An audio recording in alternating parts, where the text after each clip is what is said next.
L'honneur m'incombe ce soir, en tant que président de la commission municipale des Cayes, d'ouvrir par des propos de circonstance la 4e édition du sommet régional de la finance.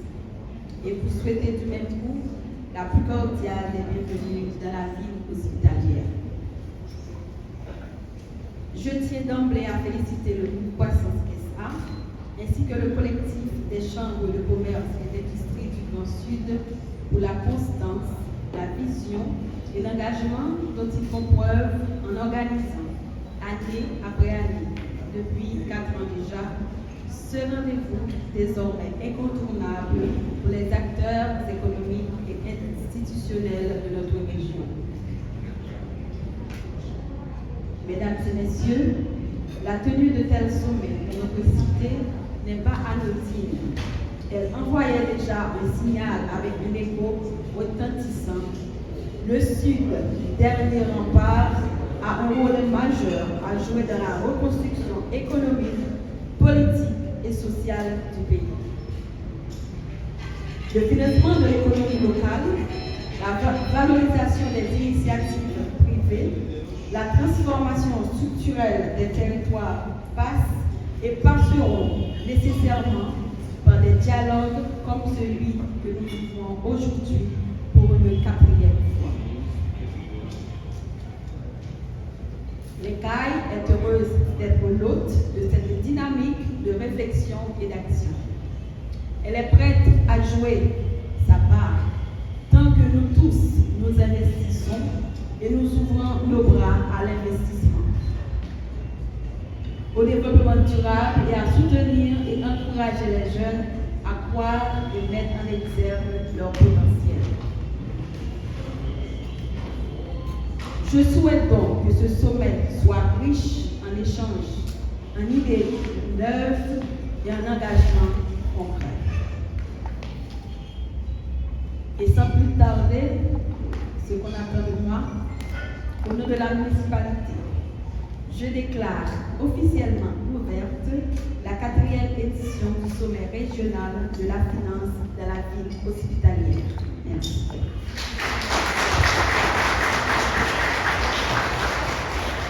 J'ai le grand plaisir ce soir, au nom de la Chambre de commerce et de l'industrie du Sud, et aussi au nom de la Chambre d'Haïti, de souhaiter à vous tous la plus cordiale bienvenue à ce moment de camaraderie qui inaugure ce sommet sur la finance. Notre pays, vous le savez bien, traverse aujourd'hui une crise structurelle multidimensionnelle qui compromet l'ensemble de ses fondations institutionnelles, économiques et sociales. Les petites et moyennes entreprises qui représentent environ 80% de l'ensemble de l'activité économique évoluent dans un climat d'insécurité endémique. Beaucoup de nos entrepreneurs sont assassinés. Leurs marchandises sont pillées.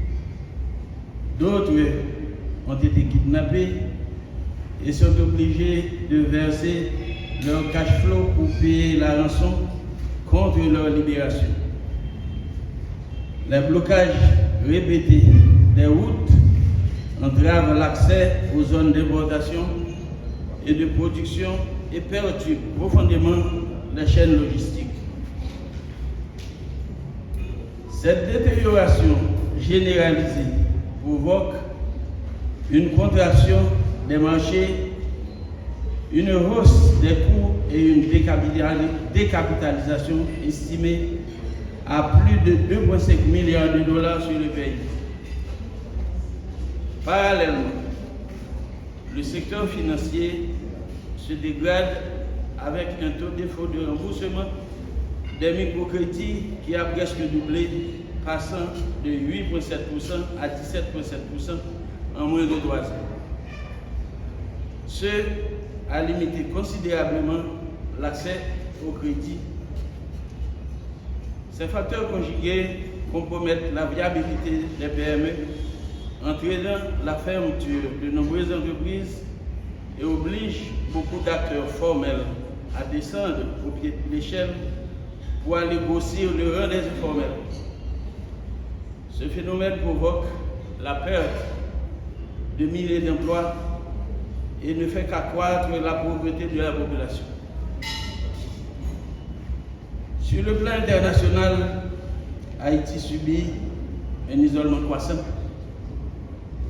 Les restrictions migratoires se durcissent jour après jour sur le territoire des pays dits amis d'Haïti. C'est ainsi que notre pays est stigmatisé d'État failli d'après les rapports géopolitiques et financiers. En conséquence, le climat des affaires est sévèrement détérioré, rendant particulièrement difficile les tentatives de relance économique et les attractions d'investissement, même à petite échelle. Entre 2022 et 2024, le pays a enregistré une contraction cumulée du PIB de moins 3%, tandis que l'inflation dépasse désormais la barre de 45%. Demain, M. Silin et groupe Croissance qui sont là, vous donnez les chiffres et vous serez certainement inquiétés. En dépit de tout, à l'intérieur de cette atmosphère nébuleuse, les PME sont le moteur de la croissance économique, de l'innovation et de la création d'emplois. Leur développement est synonyme de prospérité pour le pays. Cependant, elles rencontrent beaucoup d'obstacles pour avoir accès au financement indispensable à ce développement. Nos institutions financières, par prudence, hésitent à leur octroyer des crédits car les risques sont très élevés. La plupart d'entre elles sont dépourvues de garanties. Les taux d'intérêt et les délais de remboursement ne leur sont pas favorables. Dans l'espace de dialogue que Groupe Croissance et le collectif des chambres de commerce du Grand Sud nous offrent à travers ces 2 jours de forum, soit demain et samedi, est non seulement un impératif, mais aussi une opportunité supplémentaire pour réfléchir sur la reconstruction de la confiance, la coordination des stratégies pour une relance différenciée fondée sur les atouts dont nous disposons. Je suis certain qu'il permettra de dégager des pistes concrètes pour faciliter l'accès au financement. La Chambre de commerce et d'industrie, grâce à sa légitimité, sa connaissance de l'écosystème, vous offre sa disponibilité et s'associera à toutes les compétences disponibles pour jouer à vos côtés son rôle de levier dans la définition d'un pacte économique national plus souple, plus inclusif et plus résilient. Un grand merci à Groupe Croissance et au collectif des chambres de commerce. Merci aussi à Impact Corporation. Merci à vous tous pour votre présence. Je vous souhaite un forum fructueux et riche en échanges, profitable à l'économie nationale et régionale. Merci beaucoup. Ce ne sera pas approprié vraiment pour nous entrer dans tout le détail, mais réellement merci le Grand Sud, merci la commune des Cailles de nous recevoir en grand Jean. Et on a toujours voulu faire le sommet dans les villes de province au même niveau que la capitale, l'ex-capitale, je devrais dire, parce que le dialogue est pour nager de eux-mêmes. Et on revient du Cap, on est au CAI maintenant, et je pense que la qualité, le niveau est très élevé. Et c'est ce que nous allons faire pendant les 2 jours. D'ailleurs, le ministre des Finances sera avec nous dans nos murs demain pour parler, que ce soit au niveau du sommet juste en face, mais on aura encore une autre soirée demain soir. Vous connaissez les nouvelles qui sont fêtées en ville, une ville n'a pas de possibilité. Ça, on a fait fête juste pendant 3 jours pour nous capables d'amuser nous le plus possible.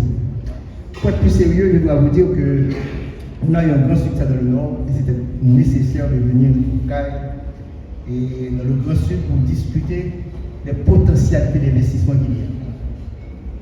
nous sommes en route vers la Jamaïque.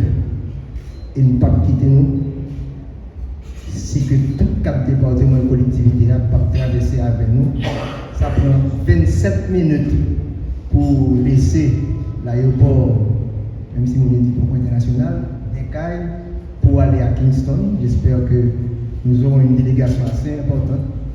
Nous sommes en discussion avec les acteurs de plus haut niveau au niveau de Kingston, de la Jamaïque. Et ce que nous souhaitons faire, c'est réaliser ce que je pourrais considérer ces deux régions. La Jamaïque, mes amis, c'est moins de 12 000 km². La Jamaïque, c'est 3 millions d'habitants. Et dans le Grand Sud, les derniers chiffres de l'IHSI, le directeur de l'IHSI est présent avec nous, merci d'avoir fait le déplacement, il aura la parole demain. Nous avons près de 2,7 millions d'habitants dans le Grand Sud. Et si nous prenons Tibagaï nommé Tigouave, Grand Gouave, et le Tigouave dans la salle là, le ministre de Tigouave, même au Léogane, nous aurons 3 millions d'habitants. Nous ferons 6 millions d'habitants de la Jamaïque et le Grand Sud. Voilà ce message que nous venons discuter avec vous. Comment obtenir ces 6 millions d'habitants, ce marché, et ne pas toujours être à la remorque de Port-au-Prince, attendre que Port-au-Prince soit dans les affaires pour revenir au niveau de la reprise économique. Le monde aujourd'hui se fragmente, mais il y a des alliances régionales qui se forment. Et je crois que le Grand Sud doit pouvoir réaliser cette alliance. La Jamaïque nous attend. Nous devons aller et voir ce pays avec un PIB de 18 milliards de dollars américains. Nous, avec nos 12 millions, nous avons un PIB de 20 milliards. Le budget de la Jamaïque pour l'exercice fiscal 2025-2026 qui vient de commencer le mois dernier est de 8 milliards de dollars américains. Haïti a un budget de 2,5 milliards de dollars américains. Donc, regardez à côté de vous. Essayons de réaliser des partenariats. Réfléchissons en dehors du national. Le régional, c'est fondamental. Nous pouvons construire, nous pouvons faire des échanges. Vous avez votre port, l'aéroport est en discussion. Maintenant, il nous faut avoir cette connectivité. Et demain, vous aurez une présentation sur l'importance d'avoir des câbles sous-marins. La ville de Kingston est nettement connectée par Internet. Nous avons un petit bagage, mais on n'a pas besoin de c'est Port-au-Prince qui va nous tout. Il n'est pas normal qu'aujourd'hui nous ayons des problèmes d'Internet en Haïti, mes amis. Et demain, on aura une présentation du directeur de l'IHSI sur un grand projet national de connectivité et il vous donnera toutes ces informations. Le programme est très lourd. On commence demain très tôt, dès 9h30. On fera une présentation du Grand Sud en chiffres. Je viens de vous donner la population du Grand Sud, de la région. Vous aurez également sur chaque commune l'IHSI qui vient de réaliser un travail pour vous dire quelle est la population. Et dès qu'on parle de population, on parle de demande. Donc des hommes d'affaires, la première chose, soit pour étude de marché, c'est pour dire combien de monde est dans la zone et certainement quelle capacité pour nous acheter produits. Donc on présentera tous ces chiffres et comme M. Silin vient de le dire, quels sont les fonds disponibles pour la région, dans votre département, dans votre région, quels sont les projets d'investissement et comment vous devez vous organiser pour les marchés publics. Ça doit être votre chiffre d'affaires, mes amis. Donc s'il va y avoir exécution de projets dans votre zone, il n'est pas normal que vous laissiez des gens venir en dehors pour capter ces marchés. Donc vous devez avoir cette information. L'information, c'est le pouvoir, mes amis. Donc si vous voulez augmenter votre chiffre d'affaires, eh bien ce monsieur qui s'appelle Sylvain, c'est le premier mot, vous voulez le budget à sortir. Ça donne le budget. Combien de capines dans le département, combien de capines dans la région, combien de capines dans la commune. Mais, pour nous commencer à préparer députés, sénateurs, tout, qui pourra défendre l'intérêt. C'est ça la politique également.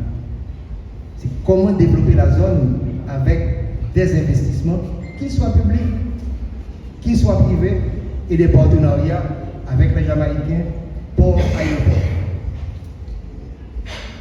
Jamaïque est en train de développer un aéroport à Ocho Rios. La distance à peu près de Caille Miragouane. Il y a un vol qui sort de Miami pour aller à Ocho Rios pour $300 américains. Et juste imaginer si on peut maintenant réaliser des connexions Ocho Rios, Kingston avec les Cailles, comment vous allez pouvoir non seulement vous déplacer, faire du tourisme, prendre la mer, pourquoi pas un ferryboat qui sort de Port-Salut pour aller à Kingston.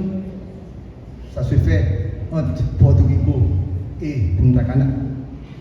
Donc voilà toutes ces opportunités pour comprendre, c'est pas simplement l'agriculture, il faut développer, mais vous devez avoir une économie beaucoup plus diversifiée.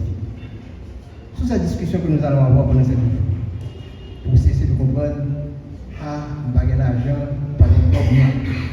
Et la Jamaïque, cette petite île de l'autre côté, a le marché financier le plus profond de la Caraïbe. C'est pas dans une banque qui prête des comme pour faire business. Ils ont un marché financier, ils ont un stock market qui en plusieurs occasions représente le meilleur stock market du monde en termes de résultats. On doit apprendre de ces pays. La culture britannique. Donc si nous faisons business, les PME, pas toujours chercher comme la banque. Ouvert business là, ouvert capital là, bonne action. Et si business crasé, on va venir dire excusez-moi la prochaine fois. Donc, côté comme la banque, je peux vous en dire non. Les business crasés, vous perdez du combois, vous perdez du caillou, vous perdez tout ça. C'est ça un petit peu l'exercice que nous réalisons pour qu'il y ait vraiment toute façon de faire les affaires, de cesser d'avoir des petits business, avoir une petite vision, et c'est ce qui nous mène à cette situation dans laquelle nous sommes aujourd'hui. Je termine en vous disant que nous reviendrons au Carnaval cette année pour un gros événement, peut-être 2 fois avant que on vient d'avoir vendredi dernier au Caribbean Convention Center un élément novateur, le premier sommet intelligence artificielle en Haïti. Si vous avez ça là, j'aime des mots ça, on va beaucoup utiliser ChatGPT, nous mettons commencer depuis qu'on y a fait bagaille ça. Parce que vous avez changé le monde net, il change bien. Mais si vous êtes en retard, dès ce soir, essayez de faire la recherche parce que les emplois, l'éducation, la sécurité, la santé, l'agriculture, dans des mots ça, IA, International Artificial Intelligence. Comment vous mettre à jour? On vient de faire une activité dans le sud et on discute avec l'IHSI pour qu'on développe une culture statistique et de données. C'est ce qui domine le monde. Les data. Les transformer en information, les transformer en connaissances, avoir un aperçu et prendre des décisions. Il fait noir dans le pays aujourd'hui, mes amis. Mais demain, capable de faire clair, pour parler, pour entrer dans la bataille là, il y a de grandes opportunités. De grandes opportunités. Les moins jeunes de la salle, qui sont plus près du tombeau, désolé, les plus jeunes, plus près du berceau, nous avons des bagages à nous mêmes. Il faut nous préparer nous pour nous mettre pour l'opportunité que nous créer là. Et la finance n'est qu'un moyen, n'est que support.